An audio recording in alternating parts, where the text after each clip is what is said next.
pai e sua mãe, Mardoqueu a tomara por sua filha.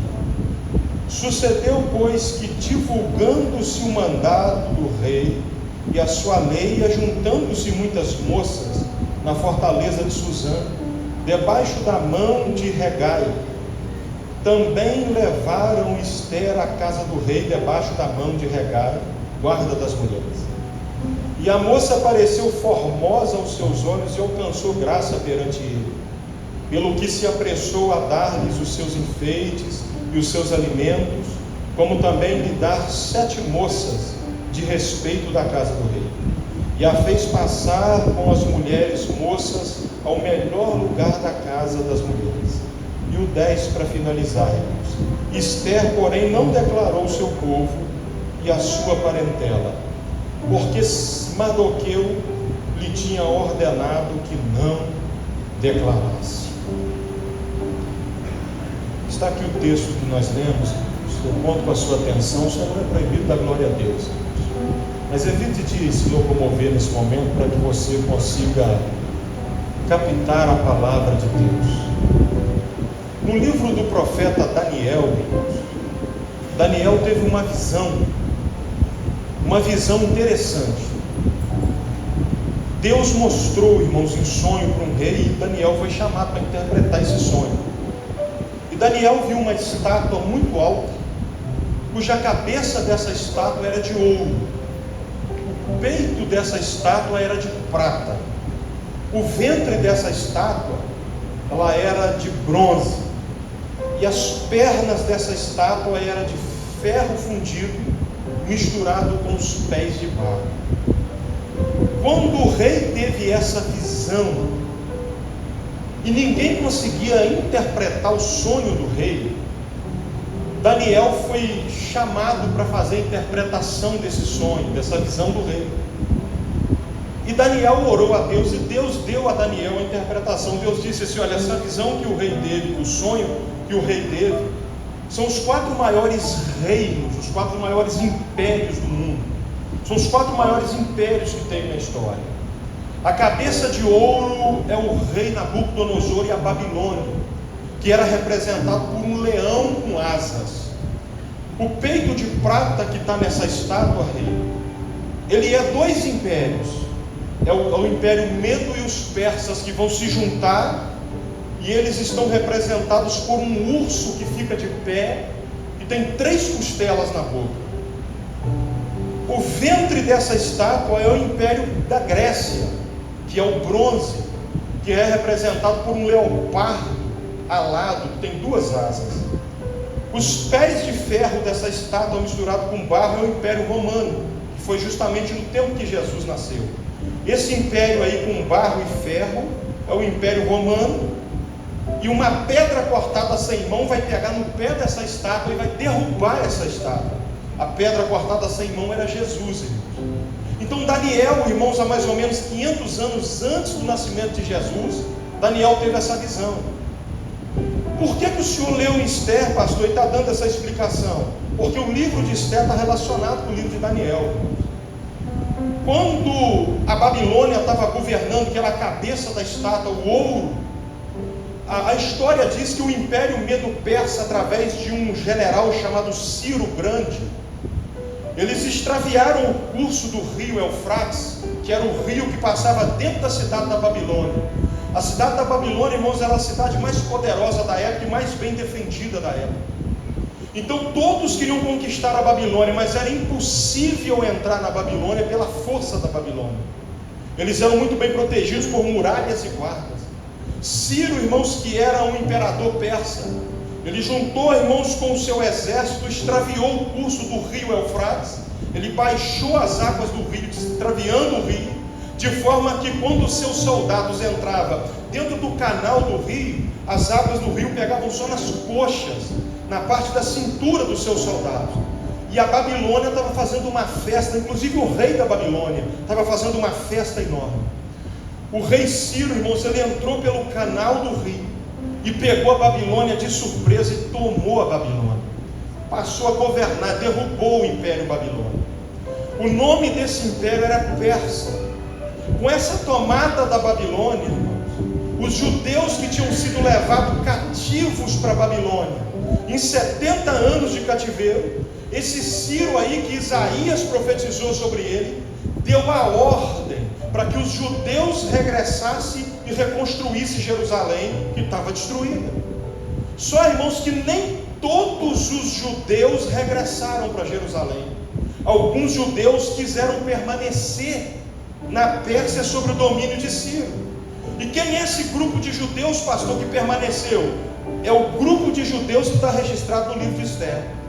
Um grupo remanescente ficou na Pérsia, irmãos, não quis voltar.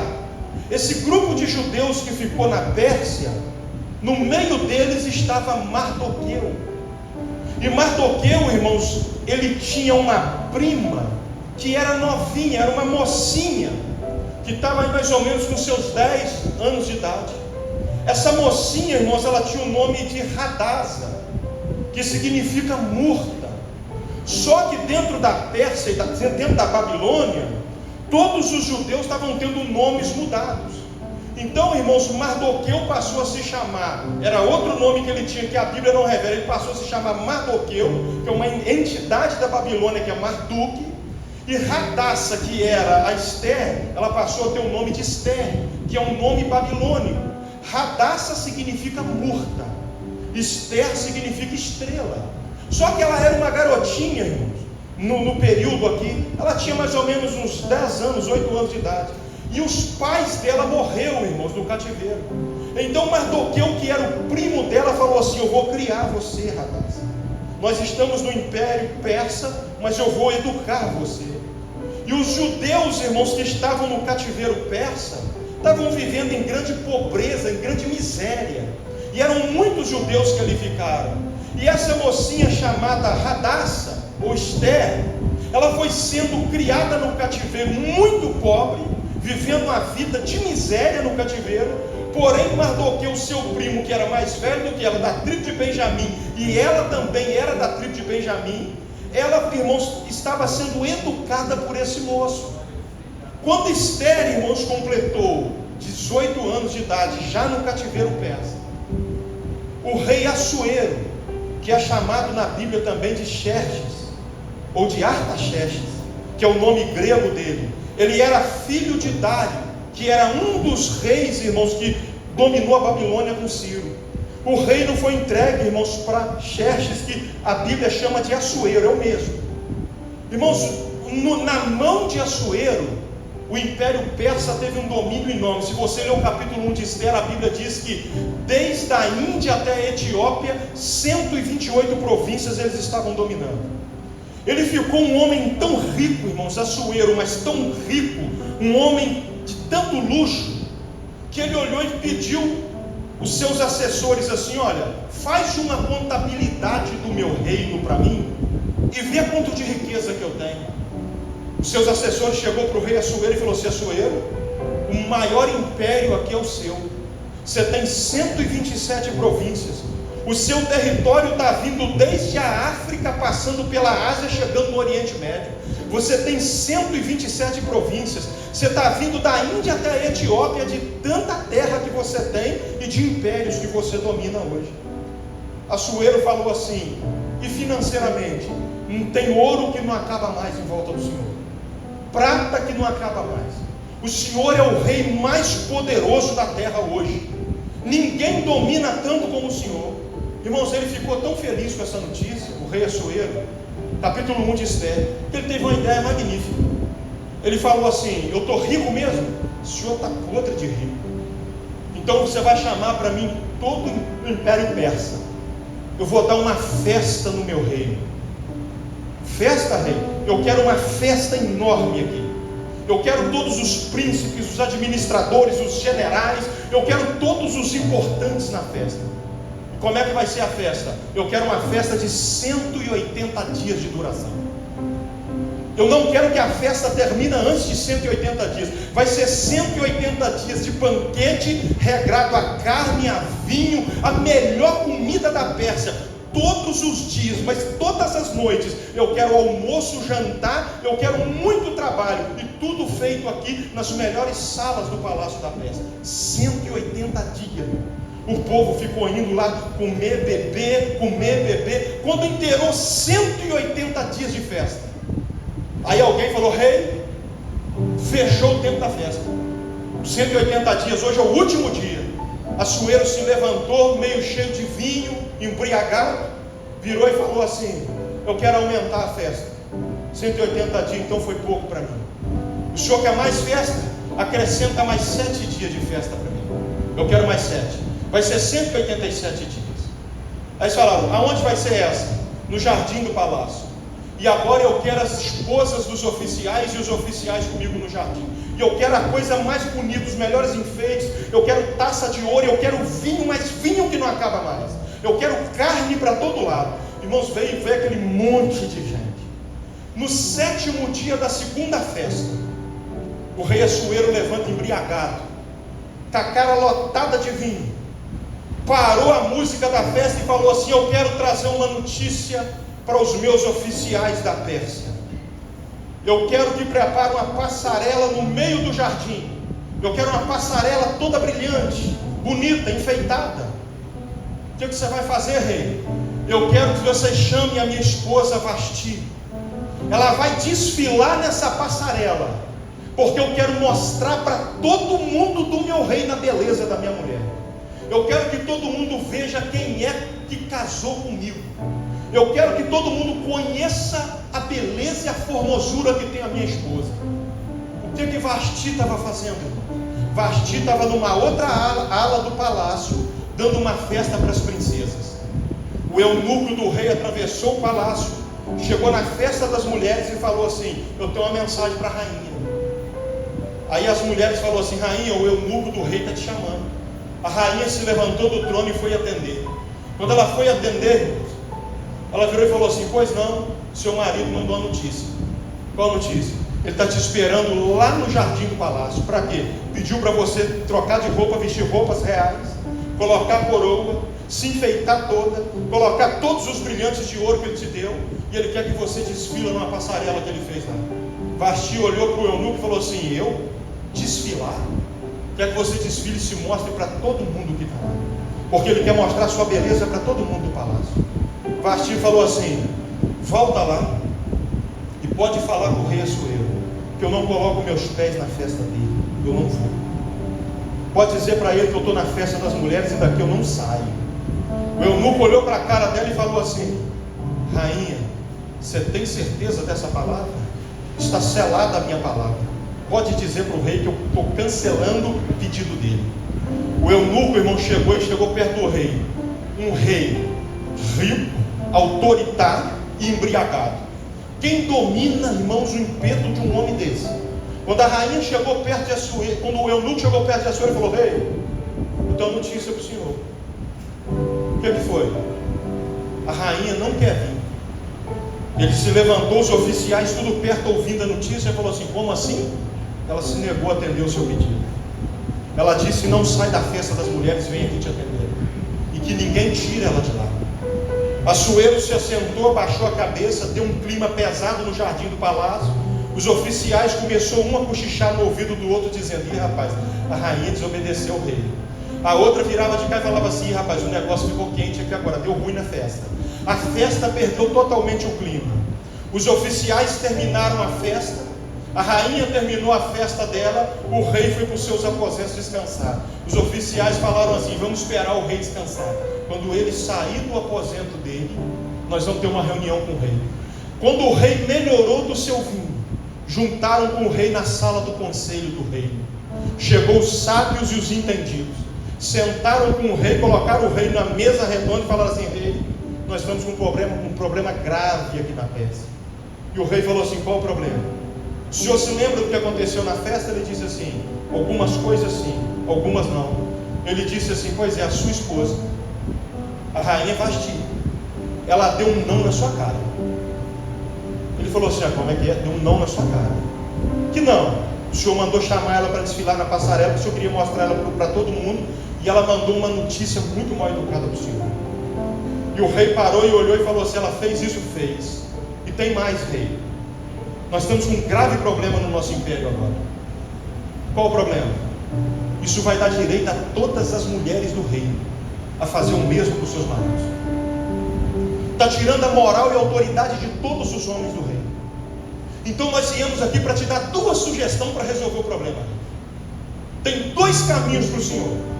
E ele falou assim: vocês que são sábios, qual o caminho? Primeiro, o Senhor vai fazer um edito e uma lei na Pérsia. E o Senhor vai assinar isso e vai selar com o seu anel, que nenhuma mulher da Pérsia pode dizer não para o seu marido. O rei parou e falou assim: o senhor tem que fazer, porque vai haver esse problema. Nenhuma mulher do reinado persa, ela não pode afrontar o marido, dizer não para o marido, vai ser lei. A mulher que fizer isso, ela vai ser presa na Pérsia. O rei traz o edito aí, o rei assinou. Espalharam na Pérsia inteira, irmão, que nenhuma mulher podia fazer aquilo. Imagina um troço desse no Brasil. Imagina um negócio desse aqui, irmão. Aqui esse negócio funciona não, gente. Isso ia dar cadeia todo dia. Mas deixa esse assunto para lá, gente. Isso ia dar cadeia todo dia aqui no Brasil. Mas deixa esse negócio para lá, porque é perto, é antigo isso. Depois ele falou assim: qual a segunda opção? Você vai depor a rainha do trono. Você vai tirar ela do trono. Ela não tem condições de ser rainha mais. Pode tirar ela e mandar ela embora do trono. Devolve ela para a família dela. O rei falou assim: então pode dar o recado para ela que ela não é mais a rainha. Mas aí quando foram, deram o recado, ela juntou as coisas dela e voltou para a casa da família. O rei falou assim: só tem um problema, vocês me deram o conselho e me ensinaram o que fazer, mas eu agora sou um rei sozinho. Quem é que vai ser a rainha do trono? Aí um dos sábios falou assim: eu tenho uma solução, rei. Aqui na Pérsia, rei, o império é enorme. Tem tanta moça virgem e bonita aqui que o senhor não sabe, rei. Está lotado de moças bonitas e virgens no reino. Nós vamos fazer o seguinte: nós vamos sair para as ruas da Pérsia. Aonde tiver uma moça na idade de 18 a 25 anos, nós vamos juntando essas moças, vamos trazer para o palácio, vamos fazer os preparativos nessas moças, e essas moças vão passar diante do trono do Senhor, aqui conquistar o coração do Senhor, o olhar do Senhor. O Senhor manda separar, a gente coloca ela para ser a rainha agora da Pérsia, e ela vai assumir o lugar de Vasti. Irmãos, espalharam esse edito na Pérsia inteira. E começaram a procurar moça bonita na Pérsia. Aonde tinha uma moça de 18 a 25 anos que fosse virgem bonita, os soldados da Pérsia chegavam e falavam: empresta tua filha para apresentar no rei, empresta tua filha para se apresentar no palácio. Quem que ouviu essa conversa, gente? Mardoqueu. Mardoqueu escutou esse assunto. E quem é que estava sob os cuidados de Mardoqueu? Uma menina de 18 anos, irmão. Só tinha um problema: ela não era persa, ela era judia e era pobre demais. Mardoqueu chamou Esther e falou assim: Esther, vem cá, você sabe que vai ter um concurso de Miss Persa? Você sabe que vai ser eleita uma moça dessa para se casar com o rei, para assumir o trono no lugar de Vasti? E eu estou olhando aqui, minha prima, você é linda, apesar que você não é do rei. Que tal eu te colocar dentro do palácio para você entrar nessa briga aí com essas moças da Pérsia? Eu, parafraseando, irmão, parece que Esther era pobre, irmão, vivia no meio do cativeiro. Parece que eu estou vendo Esther dando uma puxada no cabelo. Vocês irmãs entendem disso, dando uma olhada para o cabelo dela e falando assim, olhando para as roupas dela e falando: você tem certeza, tio? O senhor tem certeza que eu sirvo para entrar nessa briga aí? Ele falou: serve. Mas sabe o que estava acontecendo ali, irmãos? Na verdade não era Mardoqueu. Não era Mardoqueu que estava tendo essa ideia. O livro de Esther não tem o nome de Deus, gente, mas tem a ação indiscreta de Deus. Deixa eu te ensinar uma coisa nessa noite. Você sabia que a maioria das vezes Deus agiu de forma indiscreta e você não vê, mas Ele faz? Eu vou repetir para você pegar, irmãos. A maioria das vezes na sua vida Deus fez coisa que você não viu, mas Ele fez. Tem gente que chegou essa noite aqui, não viu o milagre de Deus, mas Deus já fez milagre. Tem gente que veio para o culto, irmãos, e não viu Deus, o anjo não apareceu, não chegou ninguém, mas Deus foi lá e agiu indiscretamente. Deus nem sempre fica se apresentando para ninguém o que Ele faz. Tem hora que Deus chega e faz e a pessoa nem viu. Quando a pessoa chega a notar, o milagre já está pronto e entregue, e a pessoa sai abençoada. Então deixa eu te entregar uma palavra profética essa noite aqui, irmão. Tem gente aqui que Deus já embrulhou o milagre dele, já está entregando na mão dele, está dizendo: você nem sabe que está chegando, leva para casa, porque eu sou indiscreto em certos momentos. Eu resolvi te abençoar, eu resolvi te dar o que você não merece. Assim é Deus. Sabe o que estava acontecendo? Esther não sabia de nada disso, e Mardoqueu nem pensava direito sobre isso, mas Deus estava estendendo a mão sobre Mardoqueu e Esther, dizendo: eu vou traçar um plano aqui para livrar o meu povo. Então deixa eu te dizer uma coisa: você foi colocado num plano de Deus sem saber o motivo, irmão, e Deus está te usando para trazer grandes livramentos. Aí Esther parou e olhou para Mardoqueu e falou assim: mas vai dar certo, primo? Vai dar certo. Olha, nós vamos dar uma ajustada em você e vou te colocar lá. Irmãos, ele procurou lá no palácio o eunuco. Aí no palácio tinha um eunuco chamado Hegai. Hegai era o principal eunuco do rei. Mardoqueu está chegando no palácio assim, com coisa que não quer nada. Já tinha um monte de moça selecionada lá. Mardoqueu chegou assim, com coisa que não queria nada, foi olhando para aquelas moças. Aí Hegai estava lá no meio das moças, falando com ela: ó, vão ajustar cabelo, vão ajustar sobrancelha, vão ajustar assim, os lábios, vão ajustar roupa, sandália bonita, vão ajustar. Ele estava lá organizando as moças. Mardoqueu chegou e falou assim: Hegai, eu quero falar com você. Hegai olhou e falou assim: ô Mardoqueu, só um minuto que eu estou atendendo as moças aqui. Pode atender elas, mas eu só saio daqui depois que eu falar com você. Eu tenho uma palavra para te dar. Hegai veio, chegou e falou assim: o que foi, Mardoqueu? É você que está responsável de juntar as moças aí? Sou eu. Eu queria te apresentar uma, para você incluir ela nessa fileira aí. Ele falou assim: olha, Mardoqueu, as moças que eu separei aqui, rapaz, é gente finíssima, é gente top das top de linha mesmo da Pérsia. É as melhores moças que tem na Pérsia no quesito beleza. Olha o cabelo dessas meninas aqui, olha os trajes dessas moças aqui. Quem que você vai me apresentar aí? Traz a menina para mim ver. Irmãos, vem Esther, estrangeira, mal vestida, pobre, sem recurso nenhum. Esther falou: vai dar certo? E ele disse assim: vamos lá. Quando ele chegou com Esther, irmãos, ele colocou Esther na frente de Hegai, que era o eunuco principal do rei. Hegai olhou para o rosto de Esther, olhou para o rosto das moças que estavam todas já mais ou menos ajustando. Ele olhou e falou assim: vem cá perto de mim, moça. Quando Esther chegou perto de Hegai, irmãos, Deus trabalhou no coração do eunuco na hora. Deus falou assim: Mardoqueu, como é que chama essa menina? Ele disse assim: ela chama Radassa, Esther. Falou assim: Radassa, Esther, moça, você vai ser incluso na fileira das moças, mas eu vou te deixar um conselho. Eu vou cuidar tão bem de você que eu vou ter um olhar mais especial sobre você do que todas elas, porque eu gostei do seu jeito. Você não está bem vestido, o seu cabelo não está bem arrumada, mas tem alguma coisa em você que me atraiu. Eu vou repetir para a igreja pegar. Você não está bem vestida, você não é daqui, mas tem alguma coisa em você que me atraiu. Não, irmãos, eu vou repetir para vocês pegarem isso aqui, porque isso aqui é profecia para a Assembleia de Deus, irmão, para a igreja do Senhor, para o povo de Deus aqui na terra. Você não está bem arrumado, você não é uma moça pronta para enfrentar esse desafio, mas tem algo em você que me atraiu. Sabe o que estava atraindo, irmãos, o eunuco do rei na vida de Esther? Era a presença de Deus na vida dela.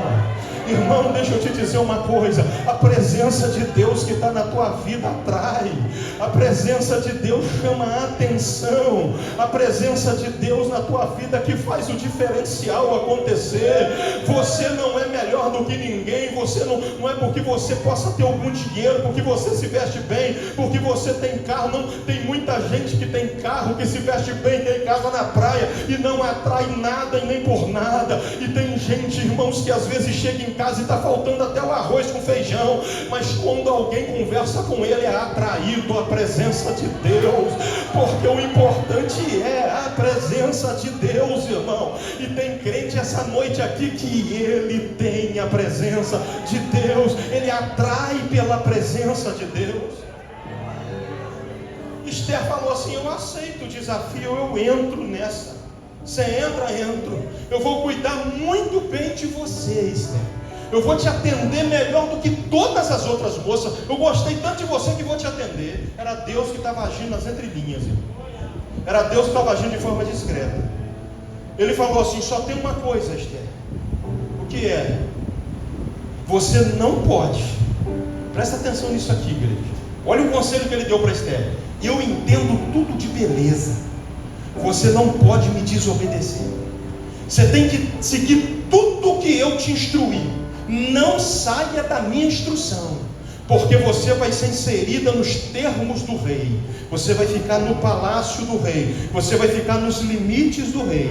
Então não saia do limite do rei. Eu vou repetir para a igreja pegar isso aqui. Olha o que o eunuco disse para Esther: você vai ser colocada na presença do rei. Não saia, o primeiro conselho, não saia do limite do rei.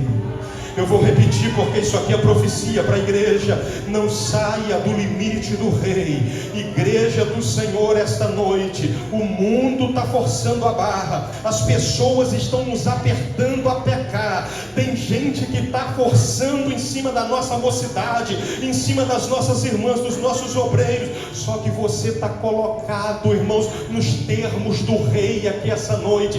Pastor, o que significa estar no termo do rei? Significa que você tem um limite a cumprir, você tem regras a obedecer. Você não pode sair da presença do rei. Sair do limite do rei é desobedecer as regras do rei. Então deixa eu te trazer uma palavra nessa noite: não saia da presença do rei, não saia dos limites do rei essa noite. Quem está dentro do limite do rei está dizendo: eu estou na presença do rei. Sabe por quê, irmãos? Porque o inimigo ataca quem está fora do limite do rei. Mas quem está dentro do limite do rei, o inimigo até vem, mas ele não pode ultrapassar a permissão do rei. Quando o inimigo vai atacar quem está dentro do limite do rei, ele para, porque o rei diz: está dentro do meu limite, está dentro da minha lei, está dentro da minha obediência. Oh, irmão, deixa eu te trazer uma palavra profética essa noite. Quantos crentes nos dias de hoje saiu do limite do rei para aceitar as propostas de fora do palácio? Mas eu quero adorar a Deus essa noite aqui na Assembleia de Deus de Carangola, que ainda tem muito crente que está aqui, que está dentro do limite do rei, que está nos termos do rei, que está dentro daquilo que o rei lhe ordenou. Esther falou assim: eu não saio do limite do rei de jeito nenhum, regai. Sai não? Então em 12 meses, o tempo estipulado para o tratamento de beleza era 12 meses. Irmãs, não é a minha praia, mas eu moro com 3 mulheres dentro de casa, gente. Só tem eu de homem lá em casa. Que luta, hein? Que campo de guerra. Eu tenho a minha esposa, minhas 2 filhas que já são bem crescidas. Uma vai casar, não vai demorar muito, vai ficar 2 lá. E a outra também eu já falei para casar e caçar o rumo dela. Mas eu entendo um pouquinho desse negócio, gente. Não é minha praia não, mas eu entendo. Ô irmãs, tem irmã aqui que ela sonha pelo menos com um dia, né, irmã? Pelo menos com um dia você passar lá no spa, tratando cabelo, tratando unha, irmão tratando pele, fazendo de tudo. Eu sei que as irmãs sonham, se eu tivesse dinheiro para pelo menos um dia. Sabe o que foi proposto para Esther? Você vai ficar 12 meses recebendo cuidados. E você não tem gasto nenhum, vai ser tudo de graça. 12 meses, vão cuidar do seu cabelo, vão cuidar da sua pele, vão cuidar do seu rosto, vão cuidar de tudo, suas roupas. Quando você chegar para se apresentar para o rei, você vai ser a mais linda de todas. Só que você não sai dos limites do rei, você fica no limite do rei. Tá bom, eu fico. Eu estava analisando, irmãos, Esther é um tipo de quem na Bíblia? Da igreja. Esther é um tipo nosso, da igreja. Noiva que se tornou rainha. A igreja também é a noiva que vai se tornar rainha, porque vai casar com Jesus, que é o rei. Agora pega isso aqui, irmãos. Você sabe por que 12 meses de tratamento? O 12 na Bíblia representa plenitude de governo e ministério. Eu vou repetir para vocês pegarem. O número 12 na Bíblia representa plenitude de governo e ministério. Israel, 12 governantes, 12 patriarcas, 12 tribos. Jesus, 12 apóstolos. Irmãos, o número 12, Jerusalém, 12 portas. Jerusalém, os 12 nomes dos 12 apóstolos. A Jerusalém celestial, 12 portas com o nome dos 12 apóstolos. Irmãos, no céu, 24 anciões, 12 de um lado e 12 do outro, adorando a Deus sem parar. Os 12 da esquerda representam o culto da igreja, os 12 da direita representam o culto de Israel. Então é sem parar louvor, e tudo misturado com 12, porque o 12 representa a plenitude do ministério. Quem tem chamada de Deus precisa ter uma plenitude de ministério. E a igreja representa quem? A igreja então tem um ministério. Agora pega isso aqui que eu vou te dizer. Eu estava conversando com um auxiliar de trabalho do nosso campo, um menino jovem que foi apresentado não tem muito tempo, bom de mexer, de caráter. O líder dele pediu para ele abrir a igreja e ajudar ele a celebrar a ceia quando ele fosse levar a ceia nas casas. Aquele menino, irmãos, tem pouco tempo que ele está fazendo esse trabalho, só ir lá e abrir a igreja para atender e ajudar o irmão a celebrar a ceia. Ele chegou perto de mim, irmão, depois de quase um ano fazendo esse trabalho. Pastor, eu estou quebrado. Eu falei, por que, rapaz? Menino de 20 e poucos anos. Eu não sabia, auxiliar trabalho. Eu não sabia que ministério era um negócio tão difícil desse jeito, não, pastor. Eu falei, o que você está fazendo, filho? Eu estou abrindo a igreja, estou ajudando o pastor a levar a ceia. Eu falei, você está fazendo isso aí, você está achando difícil? O pastor está me matando. Eu falei, que é isso, rapaz? O senhor tem uma palavra da Bíblia que o senhor me dá? Eu falei, tem. Você está disposto a ouvir? Estou, pastor. Sabe por quê, irmão? Tem gente no nosso meio, e eu vou me incluir. Vocês estão pensando que o que nós estamos fazendo hoje no reino de Deus, nós estamos fazendo muito, gente? Eu posso falar uma verdade para vocês? Nós não estamos fazendo nada. Eu, como pastor, não estou fazendo nada. Com tudo que eu faço para a igreja, não estou fazendo nada. Sabe por quê que nós não estamos fazendo nada, irmão? Eu explico. Ele falou assim, me dá uma palavra bíblica, pastor. Eu falei, te dou, então abre o ouvido para você ouvir. Só que não me interrompe não, tá? Ouve até o final. Tá bom, pastor. Virei para ele e falei assim, olha, vou começar com Mateus. Ele falou, Mateus, olha, é o Mateus da Bíblia. Ele falou, o que tem o Mateus? Eu falei assim, você sabia que Mateus morreu transpassado de flecha na Etiópia, gritando o nome de Jesus? Ele ficou olhando para minha cara, eu falei, você sabia que Marcos, que escreveu o Evangelho, ele foi amarrado num carro de animais e foi arrastado pela rua de Alexandria e morreu gritando o nome de Jesus? Você sabia que Lucas, o que escreveu o Evangelho, foi pendurado numa oliveira e enforcado gritando o nome de Jesus? Você sabia que João, o apóstolo que escreveu as epístolas, o livro dele, o Apocalipse, foi julgado num tacho quente e saiu de lá todo deformado e morreu deformado de velhice e morreu de morte natural, mas morreu todo ferido de tanto apanhar de imperador? Você sabia que Bartolomeu, que foi um dos discípulos de Jesus, eles foram arrancando a pele dele vivo com uma faca, pedindo para ele negar Jesus, e ele não negou, e ele ficou gritando, cada pedaço da pele dele que era arrancado e jogado na frente dele, ele gritava, Jesus é o Senhor da minha vida. Arrancava mais um pedaço da pele e ele gritava e ele dizia, Jesus é o Senhor da minha vida. Você sabia que Tiago, o maior, foi lançado de um prédio, caiu de cabeça lá embaixo ainda respirando, eles pegaram um pedaço de pau e terminaram de matar ele? Você sabia que Tiago, o menor, foi preso e decapitaram ele dentro de uma prisão? Ele ficou olhando para minha cara assustado. Eu falei, você sabia que Pedro e a esposa dele foram levados para ser crucificado, e quando chegou na hora da crucificação, a esposa de Pedro foi sendo levada para a cruz primeiro? Quando ela andava para a cruz, um soldado gritou assim, mulher, se tu negar Jesus, dá tempo de tu viver. Ela parou e olhou para a cara do soldado e para a cara de Pedro, que ia depois dela, e Pedro falou assim, vai até a cruz e morre, mulher, não retrocede, você foi chamada por ele, nós temos que ir até o fim por ele. Levaram a mulher de Pedro e mataram ela numa crueldade terrível. Pedro falou assim, agora é a minha vez, pega a cruz que vocês vão me crucificar, vira de cabeça para baixo. Olharam para Pedro e disseram, por que você quer que vire a cruz? Porque eu vou morrer gritando o nome de Jesus, mas eu não sou digno de morrer crucificado como Jesus morreu. Eu quero morrer de cabeça para baixo, mas vou morrer gritando que Jesus é o meu Senhor.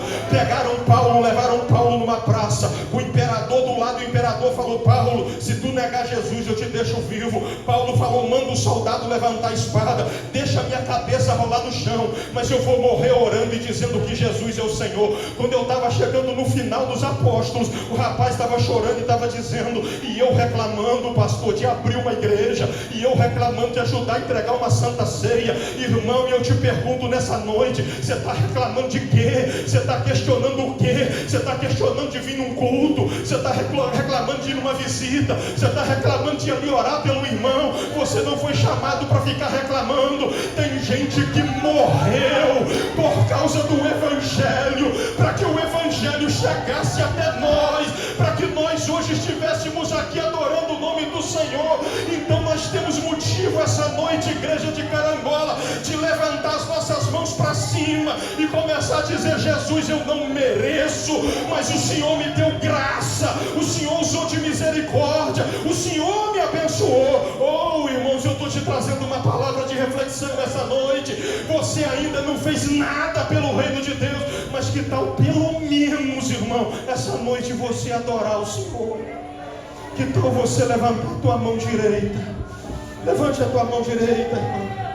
Você foi chamado até para o martírio por causa dele. Eu estou sentindo uma graça de Deus aqui essa noite, irmão. Que tal você glorificar e dizer: Jesus, eu não mereço, mas o Senhor me deu graça, o Senhor me deu unção, o Senhor me deu autoridade. Enquanto você adora, o Espírito Santo te enche. Enquanto você adora, o Espírito Santo te renova.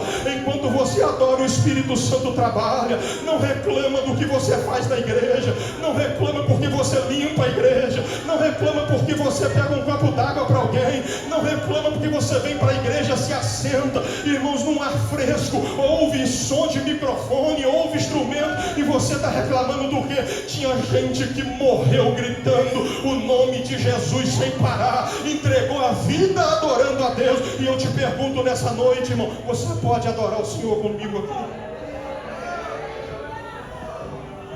Oh, você foi chamado para uma vida de ministério.